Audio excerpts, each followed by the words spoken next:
지난 주일 예배 시간에 우리가 드리는 예배에 대해서 생각해 보았죠. 코로나 팬데믹 이후로 예배의 변화 중에 하나가 시간과 공간의 제약을 넘어섰다라고 하는 것이라고 말씀드렸습니다. 단순히 시공간의 제약을 넘어선 것을 넘어서 자기가 원하는 시간에 녹화된 예배를 마음대로 골라볼 수 있는 그런 상황이 되어버리고 말았습니다. 이제 2000년 전에 예수의 말씀을 듣기 위해서 사람들 사이를 비집고 올라갈 수 없어 뽕나무에 올라갔던 삭개오와 같은 사건들이나 아니면 예수 그리스도의 말씀을 듣기 위해서 사람들이 광야로 몰려갔었던 이런 사건들은 그저 성경 속에 남는 사건으로 되어버리고 말 것 같습니다. 2000년 전에 예수를 따르던 무리들과 지금 예수를 믿는 사람들의 모습과 믿음의 형태는 결코 같을 수 없습니다. 이것은 단지 예배의 모습뿐만이 아니라 좀 더 근본적으로 이야기한다면 예수를 따라간다. 오늘 본 말씀에 너희들이 나를 따르려거든 이라는 말씀도 아마 우리가 동일한 형태로 우리가 받아들이기는 어려울 겁니다. 예수님 당시는 지금처럼 자본주의나 아니면 산업화, 도시화가 진행되지 않았습니다. 그저 단순한 농경문화 아니면 양을 치는 유목문화 아니면 고기를 잡는 그 정도로 삶을 영위하는 것. 그 시절에 주님이 나를 따라오너라 라고 하는 말씀을 듣고 그물을 버려두고 바위를 버려두고 예수를 따랐다라고 하는 베드로의 사건들. 2000년이 지난 지금 이 말씀은 우리들에게 어떻게 해석이 되어져야 할까요? 어떤 의미가 있는 걸까요? 우리가 지금 이 시대에서 주님처럼 살기는 어려울 것입니다. 실제로 주님이 지금 이 땅에 오셔서 일정한 거처 없이 여기저기를 다니면서 하나님의 말씀을 전파한다? 그것도 상상하기는 어렵죠. 왜냐하면 주님이 마치 노숙자처럼 보일 수도 있을 테니까요. 복음서를 읽어보면 한 번은 이런 사건도 있었습니다. 마태복음 17장에 나와 있는데요. 예수님과 제자들이 가버나움이라고 하는 곳에 이르렀을 때에 성전세를 걷는 사람들이 베드로에게 와서 묻습니다. 당신의 선생은 성전세를 내지 않습니까? 여러분, 성전세라고 이야기하면 그때의 유대인들은 무조건 내야 되는 거예요. 지금으로 따지면 주민세라고 이야기할까요? 베드로도 당황스러웠는지 냅니다. 걱정하지 마십시오 라고 이야기를 하고 집에 들어가자 예수님께서 먼저 말씀을 꺼내십니다. 어떻게 생각하느냐 시몬아, 세상의 왕들이 세금을 걷는데 그 세금을 누구에게 걷느냐? 자기 자녀에게 걷느냐 아니면 남인 백성에게 걷느냐? 자기 자녀에게는 안 걷죠. 백성들에게만 걷습니다. 왕의 자녀는 내지 않아도 된다. 그래서 우리는 내지 않아도 되는데 그러나 성전세 걷는 사람들을 자극할 필요는 없다. 그러니 내라. 근데 돈은 안 주셨어요. 뭐라고 말씀하시냐면 베드로에게 바닷가에 가서 낚시를 해라. 물고기가 한 마리 올라올 텐데 입을 열어봐라. 그러면 거기에 동전 하나가 있다. 그것으로 너와 내 목을 내거라. 이렇게 말씀하십니다. 여러분, 돈 없으면 어디 바닷가 가서 한번 낚시 한번 해보시겠습니까? 입을 떡 벌렸더니 거기에 다이아몬드라도 하나씩 물고 온다면 우리 교인들 얼마나 수지 맞겠어요? 우리는 2000년 전 팔레스타인에서 예수를 따르는 것과 2022년 지금 대한민국 이곳에서 예수를 따르는 것 사이에는 도저히 넘을 수 없는 시간과 공간의 차이, 그리고 문화적 차이, 가치관의 차이, 이런 것들이 존재하게 되어 있습니다. 그리고 그것 때문에 필연적으로 발생하는 전혀 다른 모습으로 우리는 예수를 따를 수밖에 없다라고 하는 사실을 깨달아야 할 것입니다. 결론은 이것입니다. 우리는 2000년 전 베드로나 바울은 될 수 없습니다. 그러나 주님이 나를 따라오너라 라고 하신 그 말씀의 의미를 깨닫고 지금 있는 이 자리에서 시간은 2000년이 지났지만, 시간과 공간은 다르지만, 문화적인 차이는 있지만 주님이 하신 그 말씀을 마음에 품고 정말 예수를 따르는 사람이 돼야 한다라고 하는 겁니다. 오늘 주님은 제자들에게 당신을 따르는 사람이 되기를 위한 말씀을 하고 계시죠. 나를 따라오너라. 나를 따라오려거든 자기를 부인하고 자기의 십자가를 지고 나를 쫓을 것이니라. 너무나 간단하고 명료한 말씀입니다. 복잡하고 어렵지 않아요. 두고두고 생각해야 할 것이라든지 아니면 3차 방정식이나 미적분처럼 여러분 복잡한 이야기가 아닙니다. 그런데 이 말씀을 듣고 정말로 예수 그리스도를 따라가는 사람은 그리 많은 것 같지 않습니다. 원래 그렇습니다. 가르침은 심오한데 그 안에 담겨져 있는 의미는, 그러니까 가르침은 아주 간단한데 그 안에 담겨져 있는 진리는 무궁무진하고 심오하기 때문이죠. 사실 그렇지 않습니까? 진리는 아주 명쾌해요. 한두 문장으로 표현할 수 있습니다. 시간은 금이다. 그런데 여러분, 시간을 금처럼 대합니까? 얼마나 많은 시간이 낭비되어 있어요? 하지만 우리는 인생을 많이 살고 나면 비로소 알죠. 시간은 금보다도 귀하다. 왜? 그게 바로 내 생명이었으니까. 항상 그렇습니다. 진리는 단순 명료한데 그것을 행하고 깨닫고 그리고 그것을 그대로 살기 위해서는 우리는 우리의 생명을 다 바쳐야 하는 노력이 있어야 할 겁니다. 오늘 본문 말씀이 그렇습니다. 누구든지 나를 따라오려거든 으로 시작되어지는 이 주님의 말씀, 너무나 간단하고 명료한 것 같지만 우리는 정말 예수 그리스도를 제대로 따르고 있는가? 이 시대에 정말 나는 어떻게 예수를 따르는 것이 바로 예수를 따르는 것인가? 라고 하는 것들을 한번 깊이 묵상하시면서, 그리고 여러분 마음속에 정말 예수를 따라갈 수 있는, 예수 그리스도를 따르는 그런 신앙의 사람들이 되셨으기를 주님의 이름으로 간절히 축원합니다. 먼저 주님이 이렇게 말씀하시죠. 누구든지 나를 따라오려거든, 정말 너희들이 나를 따르는 사람이 되기를 원하거든, 첫째, 자기를 부인하라 라고 이야기합니다. 자기를 부인한다. 여러분, 이 말씀이 금방 가슴에 와 닿습니까? 개념적으로는 이야기돼요. 그래, 나를 부인하자. 그런데 여러분, 실질적으로 우리가 살면서 이런 경험, 자기를 부인하는 경험을 해본 적이 있을까요? 사람들이 저에게 묻을 겁니다. 혹시 최영건 목사 아닙니까? 저 아닌데요. 아니, 한마음교회 담임 목사 최영건 아닙니까? 저 아닙니다. 여러분, 이게 자기 부인입니까? 이런 걸 이야기하는 걸까요? 여러분, 이것은 부인이 아니라 그냥 나를 숨기는 것뿐입니다. 위장하는 것뿐이죠. 거짓말한 것뿐입니다. 주님이 하신 말씀이 거짓말해라. 여러분, 그런 의미일까요? 사실 자기를 부인한다라고 하는 것, 우리가 살면서 그렇게 간단하게 느낄 수 있는 감정은 결코 아닙니다. 부인의 의미는 인정하지 않는다는 그런 의미가 되겠죠. 하지만 여러분, 우리가 한번 쉽게 생각해 보면 성경에 너무나 쉽게 이해가 되는 사건이 하나 있죠. 베드로가 주님을 부인한 사건입니다. 사람들이 와서 베드로에게 말합니다.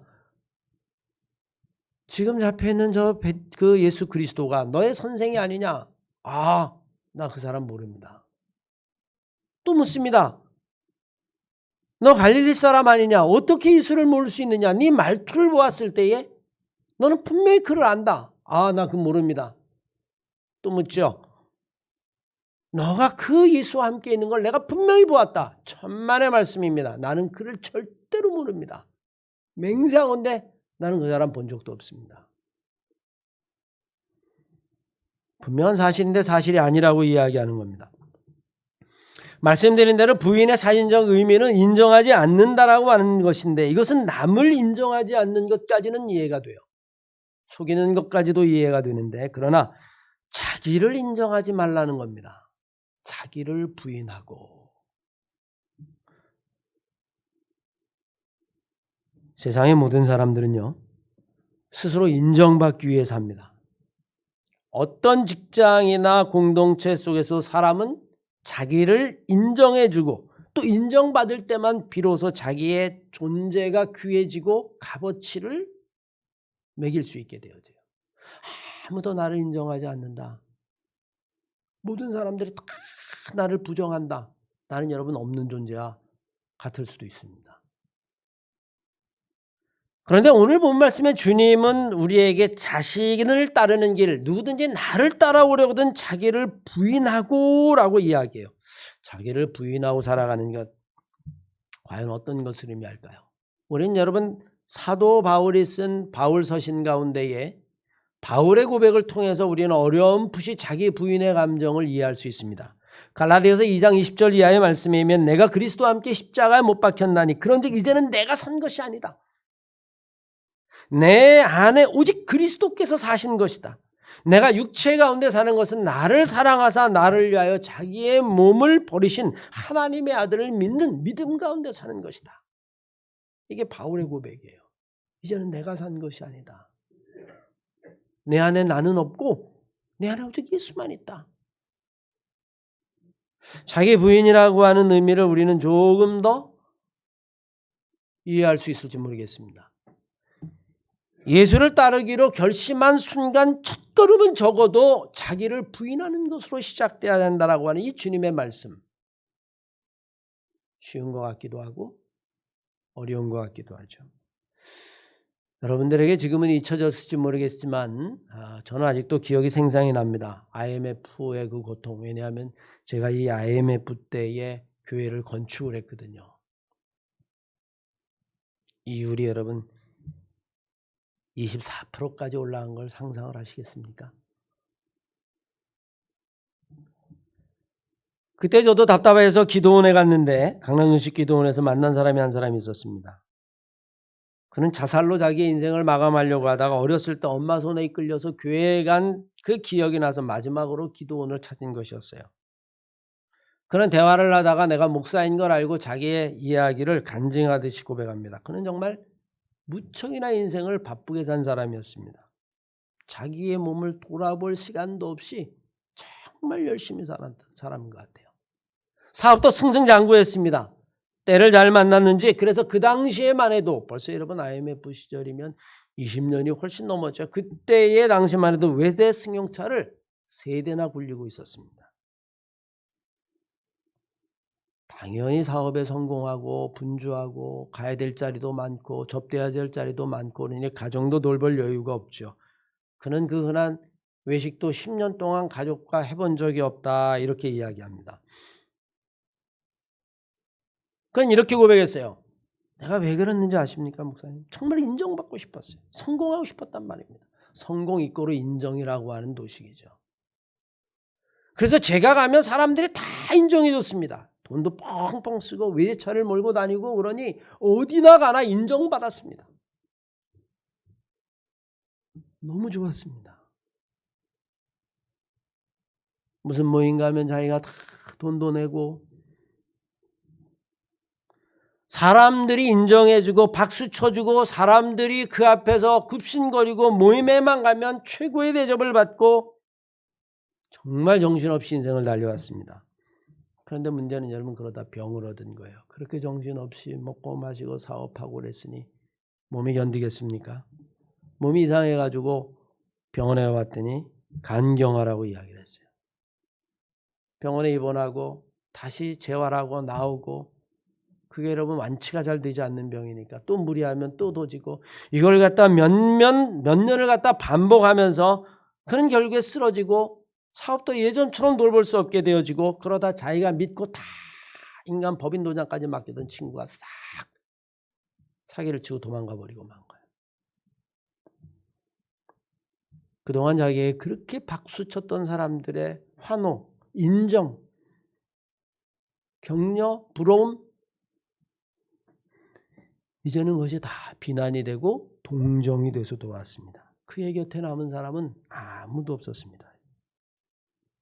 자기가 10년 동안도 돌보지 않았던 그 가족만이 자기만 덩그러니 바라보고 있는 거예요. 마르크가 여러분 자살을 꿈꾸다가 마지막 기도원에 와서 이야기하면서 그런 독백처럼 이렇게 이야기했어요. 내가 살아온 길이 무슨 길이었는지를 모르겠습니다. 내가 무엇을 보고 살아왔는지, 무엇 때문에 살아왔는지. 우리는 어쩌면 여러분 세상에 인정을 받기 위해 살아간다라고 이야기해도 결코 과언은 아닙니다. 인정받으면 행복하고 인정받으면 기쁘고 많은 사람들이 알아주면 너무너무 좋고 현대 자본주의 사회에서는 그것 때문에 돈도 생기고 그런데 인정받지 못하면 사람들이 인정하지 않으면 괴롭고 내 존재가 없는 것 같고 오늘 본문 말씀에 자기를 부인하고 라고 하는 이야기를 영어 성경에 보면 다 deny라고 하는 단어를 썼는데 니브라고 하는 그 성경에는 여러분 이렇게 번역해 놓았어요. 너는 먼저 너의 야망을 내려놓아야만 나를 따를 수 있을 것이다. 야망이 뭐예요? 내가 사람들에게 인정받고 싶은 야망. 그걸 버려야만 이라고 하는 의미죠. 주님은 사실 늘 진리를 말씀하실 때에 역설적으로 말씀하셨어요. 마태복음 23장 말씀에 보면 누구든지 높고자 하느냐? 그럼 낮아져라. 여러분 이게 말이 됩니까? 우리는 낮아지면 어때요? 사람들이 더 나를 무시하고 깔보고 나를 뭉개려고 하니 어떤 경우라도 스스로를 높여야 된다라고 생각할 텐데 주님은 여러분 그렇게 말씀하지 않습니다. 너희 중에 누구든지 크고자 하는 자가 있느냐? 그러면 작아져라. 으뜸이 되고자 하는 자가 있느냐? 그러면 종이 되라. 너희들이 정말 나를 따라오려고 이야기한다면 자기를 부인해라. 저는 여러분이 자기 부인이라고 하는 그 감정, 그 자기 부인이라고 하는 것이 가지고 있는 그 본질적인 의미 아무리 생각해도 여러분 말로 설명하기는 늘 부족하다고 느껴요. 성령께서 내가 주님이 오늘 누구든지 자기를 부인하고 라고 이야기할 때 이 자기 부인이 무엇인지를 성령께서 여러분들의 마음속에 밝히 알려주기를 바랍니다. 그런데 그게 없으면 나를 따를 수 없다는 거예요.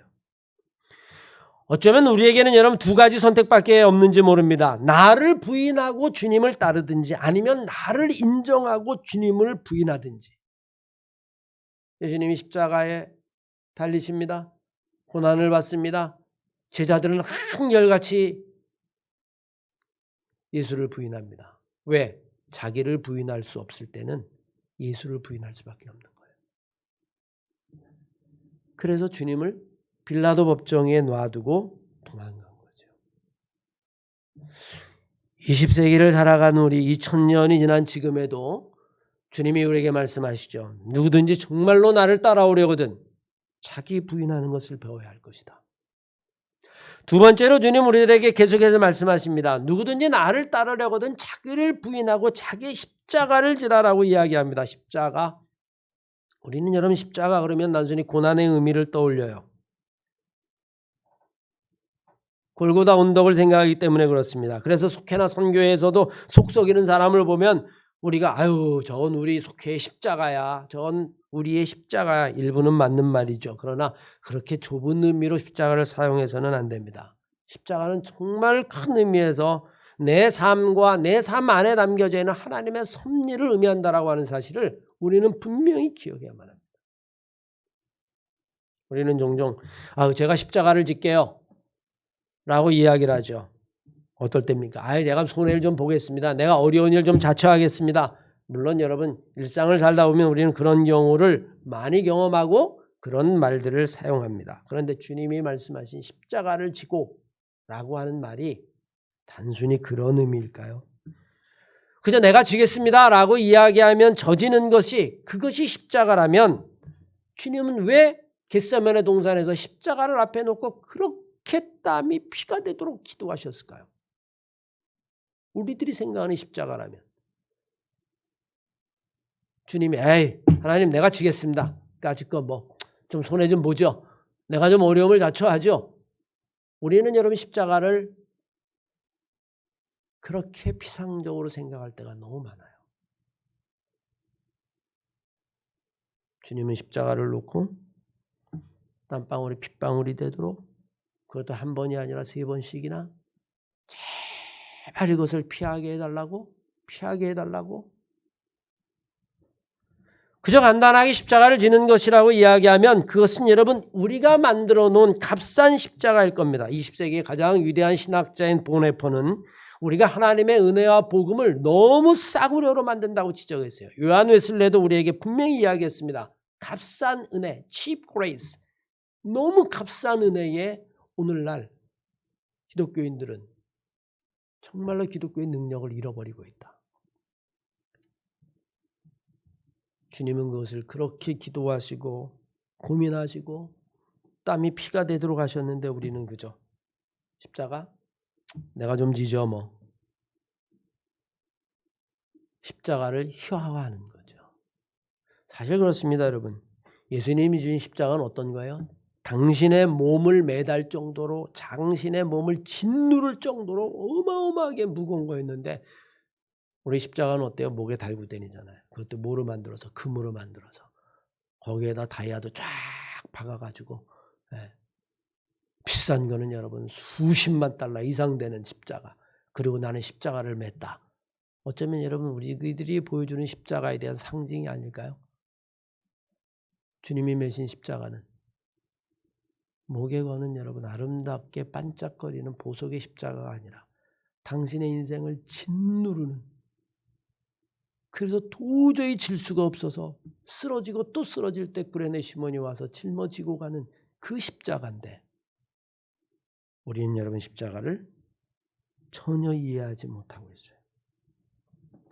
깊이 여러분 기도하면서 묵상해 보십시오. 십자가는 결코 장신용 액세서리, 내가 목에 걸 수 있는 것, 그까짓 거 내가 지지, 그런 의미는 결코 아닐 겁니다. 질식할 정도로 무거운 것, 내가 깔려서 내 몸에 신음소리가 저절로 터져 나오는 것, 그래도 정말 할 수만 있다면 피하고 싶다라고 이야기하는 것, 그러나 그 안에서 하나님의 섭리와 하나님의 큰 뜻을 깨닫게 되는 것, 그게 십자가예요. 오늘 주님 우리에게 말씀하시오. 나를 따라오려거든 먼저 자기를 부인해라. 그리고 십자가를 져라. 끝으로 그리고 나를 쫓으라 라고 이야기합니다. 나를 따르라고 하는 의미는 주님을 향한 우리의 눈을 다른 곳으로 돌리지 말라고 하는 뜻이겠죠. 한 눈을 팔면서 우리는 앞사람을 따라갈 수는 없는 법입니다. 다른 것을 바라보는 순간 우리는 앞에 있는 것을 놓치기 때문이죠. 부자 청년이 와서 예수님에게 묻죠. 내가 어떻게 구원을 얻을 수 있겠습니까? 너 가진 재물을 다 나누어줘. 그리고 나를 쫓으라. 그는 근심하고 돌아왔습니다. 왜냐하면 그는 예수를 바라본 것이 아니라 재물을 바라봤기 때문이죠. 우리가 잘 아는 가룟 유다, 그는 은 30냥의 스승을 팔았습니다. 그에게 눈에 들어온 것은 예수가 아니라 은 30냥을 쫓았기 때문입니다. 바울 서신에도 읽어보면 신실했던 후메네오, 세상의 쾌락을 쫓아가는 바람에 하나님을 버려버리고 말았습니다. 하나님의 사사였던 나실인 삼손, 정말 위대한 사사였지만 데릴라의 무릎 위에서 자기의 믿음을 잃어버리고 말았습니다. 그는 하나님을 잃어버리고 말았어요. 누가복음 9장 62절 이하의 말씀에 의하면 예수께서 말씀하시되 손에 쟁기를 잡고 뒤를 돌아다보는 자는 하나님 나라에 합당하지 아니하니라 라고 이야기합니다. 마태복음 4장 말씀에 주님이 마지막 당한 시험을 기억하시나요? 마귀가 예수 그리스도를 가장 높은 산에 올라가서 천하 열국의 모든 영광, 북이 다 보여주면서 네가 만약에 나에게 경배하면 이 모든 것들을 다 너에게 주겠다. 하나님을 보지 말고 저기 있는 부귀와 영화와 명예와 권세와 수많은 세상의 것들을 바라봐라. 주님께서 사탄아 물러가라. 주 너희 하나님만 경배하고 다만 그를 섬기라. 쫓는다라고 이야기하는 것, 따른다라고 이야기하는 것, 그것은 눈을 놓지 않는 것을 의미하죠. 부귀 영화의 눈을 멀면 절대로 예수를 따를 수 없습니다. 너무나 명백하지 않나요? 명예의 눈이 멀고 어떻게 예수를 따를 수 있겠어요? 예수 그리스도님이 하늘의 영광을 버리고 가장 낮은 곳에 오셨는데 눈이 가 있다라고 하는 이야기는 이미 마음도 가 있기 때문에 그렇습니다. 사랑하는 한마음교회 성도 여러분, 2000년 전에 주님께서 제자들에게 나를 따라오너라. 그래서 베드로도 부르시고 바울도 부르시고 우리는 지금 그것이 지난 2000년 이후를 살고 있어요. 그럼에도 불구하고 주의 말씀은 여전히 살아있는 하나님의 말씀입니다. 오늘도 우리에게 말씀하셔요. 나를 따라와라. 그런데 정말 나를 따라오려거든 자기를 부인하고 내가 십자가를 진 것처럼 자기의 십자가를 지고 한눈 팔지 말고 나를 따라오너라. 여전히 우리에게 주의 말씀이죠. 우리 한마음교회 성도들이 정말로 예수를 끝까지 잘 따라갈 수 있는 그런 신앙의 사람들이 다 되시기를 주의 이름으로 간절히 축원합니다.